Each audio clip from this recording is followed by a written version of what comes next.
அடுத்த வியாழக்கிழமையெல்லாம் வந்து பார்த்தீங்க அப்படின்னா, நமக்கு அதிக மழை பொழிவு பதிவாக ஆரம்பிச்சிரும். புயல் வந்து கரையை நெருங்கி அதிக மழை பொறுத்தவரைக்கும் பதிவாக ஆரம்பிச்சிரும். அதனால இன்னும் நமக்கு 7 நாட்கள் மட்டுமே இருக்கக்கூடிய இந்த சூழ்நிலையில இப்பொழுதே நீங்க தயாராகிக்கோங்க.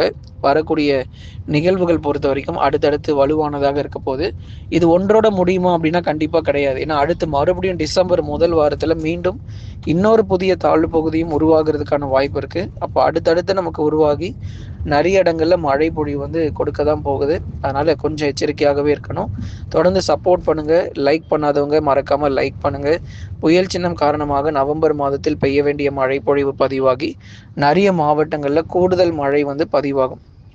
இந்த நவம்பர் மாதத்துல எவ்வளவு மழை வந்து பதிவாகணும்னு சொல்லி நீங்க வச்சிருந்தீங்களோ, அந்த அளவு நமக்கு மழை பொழிவு இந்த நவம்பர் முடிவறதுக்குள்ளேயே பதிவாகி மிரட்டப் போகுது. அதனால இன்னும் ஒரு சில நாட்கள் தான் இருக்கு நவம்பர் மாதம் முடியறதுக்கு.